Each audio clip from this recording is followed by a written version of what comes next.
Hey, what's up everyone? Today we're at our ocean view lot and we're going to redo our countertop in the kitchen in the shack.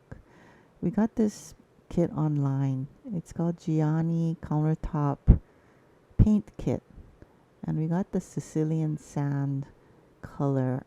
They have other colors that you can get, but we got the Sicilian sand. Now, this kit comes with almost everything that you need to complete the project, but there's some things that you may want to get depending on what kind of countertop you have. Like we got paper plates and painter's tape, which were very important to have, and some extra sponge brushes. In the kit, you can see that round sponge is going to be used for the paint. There's the primer, the top coat, a small roller sponge, and the three paints that make up the color of the countertop. You can see it's labeled 2A, 2B, and 2C. That's the order in which you use the paints. So here's the existing countertop. It's pretty dirty and grimy. So the first thing we are going to do is clean it. So by cleaning it, first we sanded it with the orbital, and just to take off all the scratches and bumps and making it smooth enough to apply the paint. And then we wipe the countertop with the mineral spirits, and then we wiped it to remove any of the residue, because you don't want the residue on the countertop when you apply the paint. So in this case, after we wiped it, we found some spots that weren't quite smooth yet, so we sanded it again and cleaned it again before applying the primer. So now we're taping the edges of the sink so that the paint doesn't go onto the sink. And then after that's completed, we'll start with the primer. Now when you tape the sink area, it's good to tape the back of the handles and the spout as well, so that the paint doesn't get on the handles and the spout when you paint behind the backsplash. So the instructions say to work in a 2-foot area at a time when you put the primer on.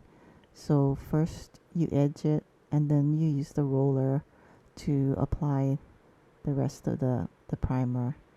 So here I finished up one side and move over to the next 2-foot section. So doing the roller, it's good to not go over the same area over and over, because it starts to show where you rolled last. So we're finishing up here, and you're supposed to leave it for 8 hours to dry. So we were going to come back the next day. Here we are the next day, and we're going to start painting. So that round sponge you saw, we cut into 4 pieces, and then we're going to apply the 2A paint first. So that here's where the paper plates come into play.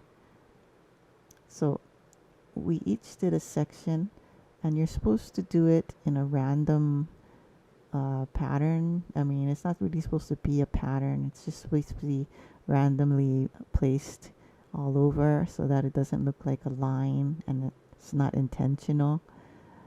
So this is the first color that we're applying, and then this is the second color, which is a little bit lighter than the first. And you see that we're dabbing it, and you don't really press hard, otherwise it just comes out in blotches. So you kind of tap it, and it's kind of tedious, but I mean, it's enjoyable because you can make it how you want it, the color that you want it. If you want it more white, you add more white. If you want it more brown, you can leave the brown. This is the third color. It's on the white side, so we're adding it in, filling in some of the spaces from the black. And the last section, we decided to do one color each instead of doing the section by yourself, because it turns out a little bit different. So I would recommend that, like, one person does one color. So we're finishing up the last section of the countertop and trying to make it even and the same color all the way down the countertop. Like I said, you can add more white if you want it on the white side, or more brown if you want to have it on the brownish side. So here we're doing the corners. Corners are the hardest thing to get into, but we use the sponge brush first, and then we used a small piece of sponge to dab into the corner. The instructions said to use a pencil and then stick a sponge on the edge of it and dab it into the corners, but we didn't have a pencil to use. So after a little while, after the paint dried, we're applying the top coat, and we're doing it the same way we did the primer.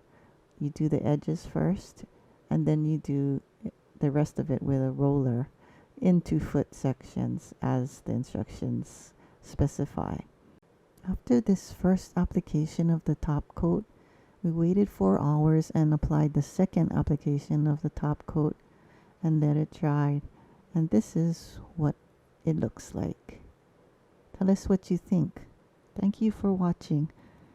Please like and subscribe, and we'll see you in the next one. Aloha.